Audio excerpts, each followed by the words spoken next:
Billy Pond, a.k.a. Bloody Bill, out here in West Texas, and you're listening to the movie Raid. It's time for the movie Raid, and tonight's victim is director Billy Pond. That is Circus of the Dead, as well as Cowboys from Hell. Hello. Hey, what's going on? You got me on the movie Raid, and I guess there goes your rating. Sorry, buddy. That's okay. It's 1.5. You got to get somebody like me every once in a while, I guess, to show that you talk to the normal people, too, instead of the big stars. That's all right. I'll just ask Mom to just reconnect her internet when she gets the Wi-Fi back on. It's okay. Okay. So with Circus of the Dead, how long has this been going around so far? I mean, are you still shopping it around? And I know you're still doing Cowboys from Hell at the moment. The answer to that question is too damn long. But, when you're indie, it's like, I guess like when Chainsaw Massacre come out in 74, it's like people see it as something that it's not. It takes a while to kind of catch on, and that's what I'm learning on this. And thankfully, like movies like The Terrifier is taking off, and that's getting people, eyeballs on mine too. So it's helping a lot. But being indie and all, you got to keep climbing that hill and stuff. And just when I think, Circus is dying down, it's like I get more fan mail today than I did years ago when it was released. So it's pretty surprising how that works. You just climb that mountain. Other movies in Hollywood probably get hit hard. Our first week was the best. We made $1 billion, and then it goes down to $1 million, and then whatever. But it's the opposite in India. It's like you got to climb the hill. And the fact, this is still like underground in some aspects. I mean, here's a really totally. Yeah, really. And there's a lot of vulgarity in this film. When it comes to the vulgarity, did you have any restriction to this, or did you have some actual leeway in terms of creating such very scary aspects of things of this? Well, it's just, to me, it's honest. It's film, and film is art, so it just needs to all hang out. I don't want to pull no punches. It would be, if I was a prize fighter, how I'd approach it, too. I'm not going to pull no punches. I want to make the best product I can, because how many times am I going to make Circus of the Dead? One. Only one. So I just wanted to put my best foot forward and not pull any punches. Producers kind of, they said, like, don't film certain scenes and all this kind of stuff, but I kind of come from that same investor is one of my mentors, and he taught me it's better to do it and ask for forgiveness later sometimes. So when we got to those scenes, and other people, our cinematographer and stuff, would say, hey, we're not supposed to do this, and I go, yeah, but we're fucking rebels, let's do it. And we did it, and then we ended up selling it on them later, and thankfully we did. So, I mean, if it was me, Popcorn had been naked the whole film. But see, I had to restrict a little bit of that. So there's not as much dong as I would like in the movie. It's a brutal kind of movie kind of thing, done in a way that hasn't been done before. That to me is, if you're going to be a good filmmaker now, you have to do that. It's why they keep making remakes of all these things, or these tried and true things like Child's Play or Halloween and stuff, because they know they get guaranteed money. But it's like, thank God for rebel filmmakers out there coming up with original stuff and things like that. I just wish the horror fans out there would open their eyes to this new stuff, instead of just saying, oh, that's my childhood, we're going to watch Member Berries. Look out for some new icons and stuff is what they need to be doing. So because if not, Hollywood's going to keep force feeding you the same stuff that you watch, and you just get mad and complain about. Actors having to go through such especially like this type of film, when this kind of crazy, and an actor going through all this really, really dark stuff, but having to direct an emotion when it comes to this kind of level. How do you keep the direction to the craziness of this without having it make it seem like it's overdone? Well, that's actually a great question. Paris Randall played Dawn, and Bill Oberst played Popcorn, of course. Like, when they were together, and when Paris was handcuffed to that chair, he was handcuffed to that chair, and when he was crying, those are real tears. But like when I said it was very intense, and I like to run scenes a little longer than they should, just to see what kind of response I can get out of people, reaction, especially during the emotional scenes like that. But like that is, we said we're going to break and take a 10-minute break, do this, do that, and Paris said, well, leave me here, I want to keep working on that. Well, I'd go and like stick my balls on his big gulp straw, and he can't do nothing about it because he's chained up, or I'd go in there and fart next to his head. We'd all leave the set and leave him locked up in there. So it's like, we would laugh because we're one big family and have a good time. So once it was off, I mean, maybe that's a question for those guys. But it seemed like they got back to normal pretty quick. But I know Paris went through hell playing that role, because he really took himself to a dark place to get those tears to come out, and it showed in the film. And having to do so, it's like, do you think it's best not to have any kind of real comfort toward the performer, the actor involvement of this type of film? Do you think it's best to just keep pushing forward and not give them any real comfort? Well, what's funny about that is, I mean, in theory, yeah, but I'm not going to put them in danger or nothing like that. Once we yelled cut, they, instead of eating Little Caesar's pizza or something, we fed them a chicken fried steak sandwich or stuff. You take care of your cast. Luckily, the actors I had here were badass mofos and didn't complain or bitch or moan about nothing. But there's even is in the business, and people that don't like this or don't like the way they're handled or something like that, and you deal with that, but hopefully you don't get to work with them again, and you work with the ones you do love, like the guys I worked with in Circus and stuff, and that's what you want. I mean, I'm not going to put them through something I wouldn't do myself. My theory is when I go into this is, let's make a movie that you're going to be proud of. And there's so many bad indie movies and stuff out there that I just tell them when they come on the set and we have our talk about them coming on playing a part. I said, my goal is to put you in the best opportunity to do what you do best, and let's make a movie that you're proud of. Here's a good thing for anybody wanting to direct a movie out there. I don't claim to be the smartest director or the greatest director in the world, but this is something I learned on Circus, is that because when we first started the thing, some of these actors, I've only talked to them on the phone, and I said, hey, come out to West Texas where they don't make any movies, and let's make a movie. And they see the script and see their picture of the script was the gore fest. These actors said, oh, well, this is just a gore fest. They don't care about anything. They don't care about acting or whatever. But see, that was actually wrong, because I do. And if you can convince your crew, if you can convince your cast and stuff, your enthusiasm and how much passion and love you have for this project and the film, it's contagious. And that's what you have to do. The most important thing about directing is to get them to see and feel what you do, so that way you can get to where you need to be. It's just anything. If you're making a sales pitch, when I had the investors come in that give the money for Circus and stuff, if you can't express your enthusiasm as a director, if you go in there all Eeyore, this will go to you too if you want to spread your show, or anybody. If you go in there, well, I mean, it's an okay show. If you want to be a part of it, I'd appreciate it. You got to go out there and tell them, man, we're fixing to make magic, man. We're going to have a blast. We're going to make a cool movie that people are going to talk about for the rest of our lives. Yeah, presenting your product is such a big important thing as well, because it does, impressions do make a big difference when you're presenting to other companies, big or small, because you got to try to sell you of what you're doing, and having to get this out there. Hopefully they'll invest in your work. That's a whole ordeal on its own, because you're selling yourself, you're selling this amazing product with it, and you have to make them think this is one amazing product, because even if you don't think it's going to be an amazing product, it's going to be an amazing product. Yeah, and this is the truth. This is the God's honest truth. Is Circus was my first movie. I made a short called Doll Boy before that, and it got into like 50, 60 film festivals, and I didn't even try. And I was making this movie, and I went to these investors. Now, these investors love me as a person. I don't think they really gave a lying flip about the movie or anything. They just love me as a person, and they believed in me. But when I went in there with I said, I want to make you guys' money back, and I want this to be the biggest thing ever, but there's a possibility make a nickel of profit on it. And that's what I like about my investors, is I tell them that up front. You know what I mean? I can't go into it and lie, but that's the modern film business. There's a shot in the dark, like Luke Skywalker hitting that shot on the Death Star. Maybe an indie film, made on a low budget under $100,000 could, hit that home run and become the biggest thing in the world. It's really tough, but I can't honestly in good faith tell them that. I just say I'm going to do the best I possibly can and put out something that you would be proud to have your name on. With this film, Circus of the Dead, can you explain a little bit more about the Mexican card game? Yeah, that's a game called Loteria, and when I was writing Circus of the Dead, I did a haunted house of Circus and Dead, and I will try not to be too long-winded on this. I do haunted houses my whole life, and down here I have one that's a Resident Evil, Days of the Dead kind of theme, military, and then I was starting one that's a circus theme, and I called it Circus of the Dead. I started telling up with these backstories and stuff, and I go, what if I made a clown movie that wasn't cheesy, but actually really good? Anyway, I couldn't come up with the ending. I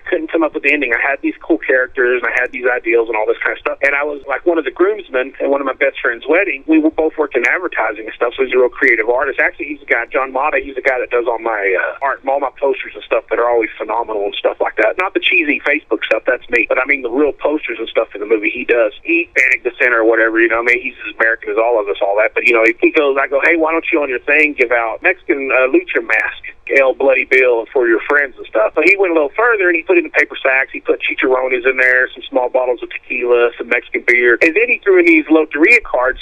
And in mine, he put El Diablo and La Muerte. And I go, whoa. I go, what are these, like tarot cards? And that's the same line that I used in the movie the whole time. He goes, you're an idiot, dude. Those are like kids' cards to play bingo. And I go, what are you talking about, bingo? So he explained the game to me. And that night, driving back home from that wedding reception thing, I thought, that's what it needs to be. It's a game of bingo. So that's where that idea comes from. It's just, he said it's just a kid's game from that kids used to learn or play to learn Spanish when he was a kid. I know that for this film, it's more of a deadly game than just simply. Yeah, Papa twisted it, but Papa twists everything around to fit his will anyway, is what he kind of does. So, do you think this film is actually going to be shipped out to other festivals and continue to possibly win, or do you think this might be shipped somewhere else to make a better impact, including other nationwide? I think that this is going to be a cult hit. That's very bold for me to say that. I don't feel comfortable saying, everybody calls himself a screen king or a screen queen. I don't believe in that stuff. I'm not a master. I'm not a great director. And I made one film. That's okay. I think that it's going to be a cult hit someday. I think that it someday's going to appreciate the rashness of it and the brutality. I mean, look where the world's gone since I did this, the way that even the world is. It's just so brutal and mean. It's like, am I really that far over the line? I said, man, the world's pretty dang mean. If you look at the real headlines in life, my stuff's actually tame. I think all this will do for me is it will be a cult hit, but it's never been about the money for me. But I'm just hoping it gets the door open for me to do bigger projects and just still get my stories out of my head and onto celluloid for other people to watch and enjoy. Kind of when I write things is what would really happen in life, and this is kind of what would really happen in it. I just try to make an escape for somebody, and I've been into horror so long since I was a kid. I mean, Star Wars made me want to make movies. I saw Texas Chainsaw Massacre 2 on video for 1, and then I went backwards and saw 1, and Texas Chainsaw 1 is the one that made me want to make horror movies. Do you think horror has progressed much better than anything else in terms of concept, in terms of keeping the flavor alive? I think horror, to me, is the best genre because of the fans. It's a double-edged sword. Some fans are great. Some fans are stuck in their little traditions and they don't want to jump because they hate the remakes, but yet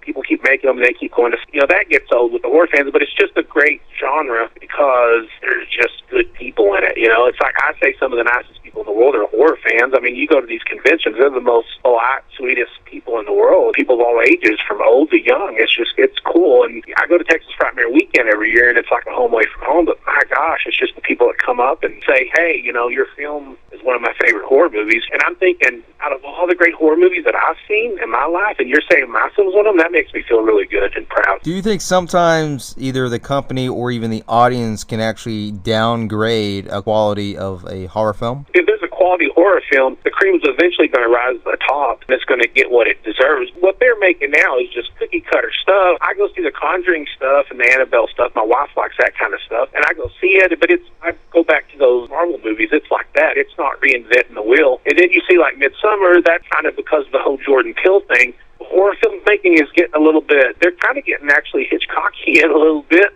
and forgetting about the slashing stuff. Now you notice American Horror Story is doing the slasher 84, American Horror Story 84. So, I mean, the market's out there for that thing, but I think, nobody's reinventing the wheel, and that's what they're trying to do, and that's where you get Midsummer and Get Out, getting some new stuff, which I love and think they're great movies. Sometimes I don't know that I'd classify them as a horror movie like what I want to see.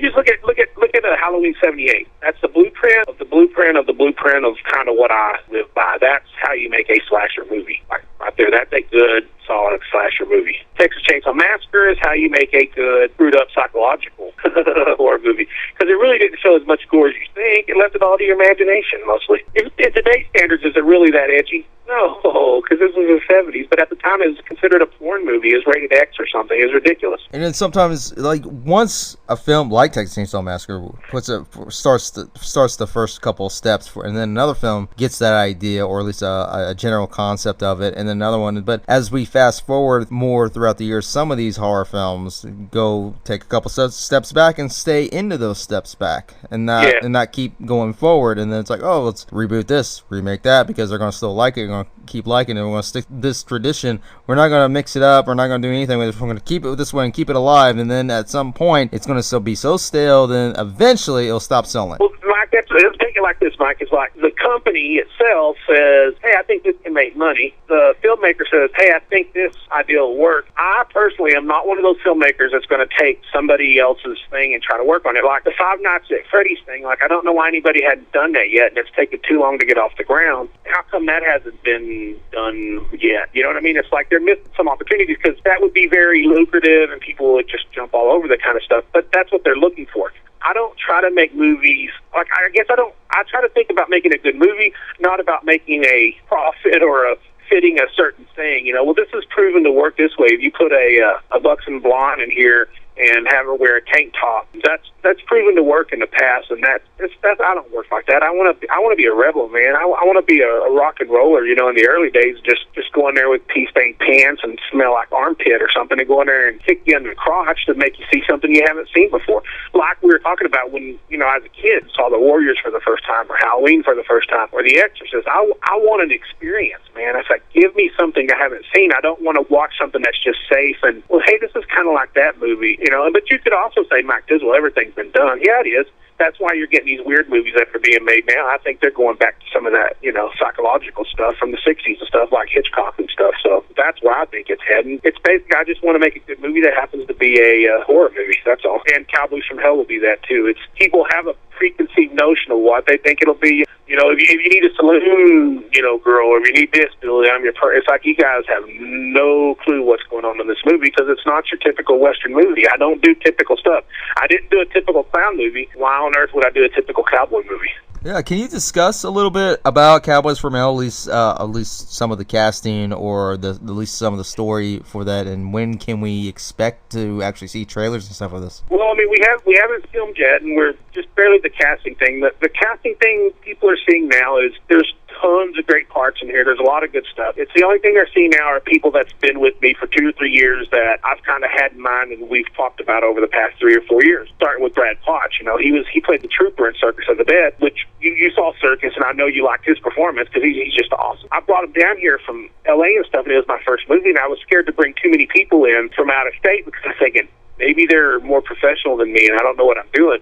But I got down here, and he did so well and stuff like that, and then Brad is such an honest guy. He's like, why don't you give me a fucking good role next time, like popcorn or something? He goes, I'd like to do that stuff. And I go, I could write you a good role. He goes, well, why don't you show me? Okay. And that's where Cowboys from Hell come from, is our talk. We're really good friends, and we talk, you know, maybe every 2 or 3 days. Even before we were doing the movie, you know, we just talk about life and stuff. He's a really good friend and a mentor. That's where this comes from. And you saw, like, the Joe Don Baker, you know, from Walking Tall. That's through Parishes worked on that for us and stuff like that. And we got some more surprises and stuff coming up, too. Maybe somebody from Enter the Dragons getting ready to join the mix. So, I mean, I'm looking at my heroes, too. But now, as far as actors, we got a lot of people we got coming in here soon. I just haven't been promoting too much because I don't want to kind of, pardon my French, you know, kind of blow my load too early on everything. But there's some good surprising and casting and stuff coming that people are going to, including yourself, it's going to say, holy shit. You see a lot of these movies, you're like, I would love to work with Danny Trejo and stuff, but then I end up watching a bad movie or something. It's like, I want to, you know, I feel sorry for these actors. You know, they get their names and put on there, they don't put them in something good. I just,